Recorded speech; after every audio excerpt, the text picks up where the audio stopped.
You see, to make any kind of development, we need to follow certain discipline.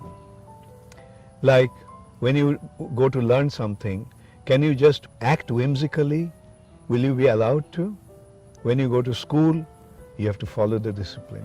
You have to attend the classes. You have to do certain things in a certain way. You have to study. You have to sit for exams.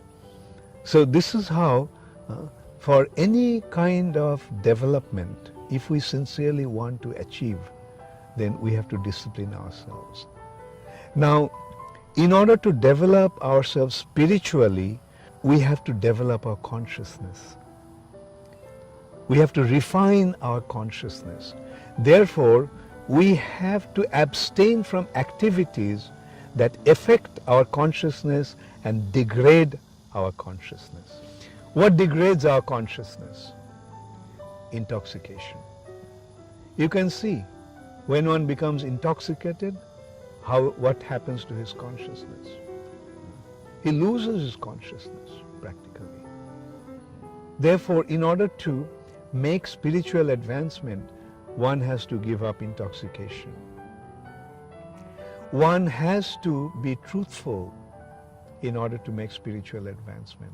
Therefore, one must abstain from all kinds of falsity, all kinds of lies and hypocrisy. He has to be straightforward and honest. And in order to make spiritual advancement, one has to conquer his sex desires. Sex desire is binding us, tying us down to the material nature. Therefore, a person who wants to make spiritual advancement has to conquer sex desire. Therefore, you'll find practically in all religion, the religious practitioners have been urged or expected to be celibates. Why? Because the vital energy in the body leaves the body through the sexual act. And as a result of that, our consciousness becomes degraded. Our consciousness loses its elevated status. Now, on the other hand, when one conquers sex desire, his consciousness becomes refined and elevated. As one abstains from sex life, and in Sanskrit or in yoga, these are called elevation of kundalini through the chakras.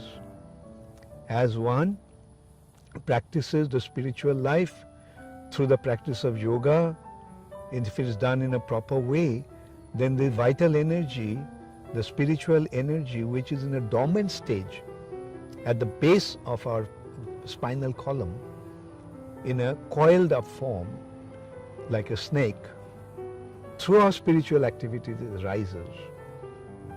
As it rises, one makes spiritual advancement. But unfortunately what happens in most cases, most of the time, through the sex act, that vital energy goes out of the body. Therefore it cannot rise beyond the first chakra. So yes, in order to make spiritual advancement, we have to lead a disciplined life. We have to follow. Discipline means follow do's and don'ts. These things you should not do, and these things you must do. Abstain from these activities. Don't take intoxication. Don't indulge in immoral sexual relationships. The actual purpose of sex is procreation. But this process of procreation is a painful affair. Therefore, the Lord has given certain pleasure to entice living entities, male and female, to this act of sexual relationship. And everyone nowadays is practically just concerned about that little bit of pleasure that is derived out of that, forgetting the actual objective. The real objective, even in animals we see, why do the animals indulge in sex life?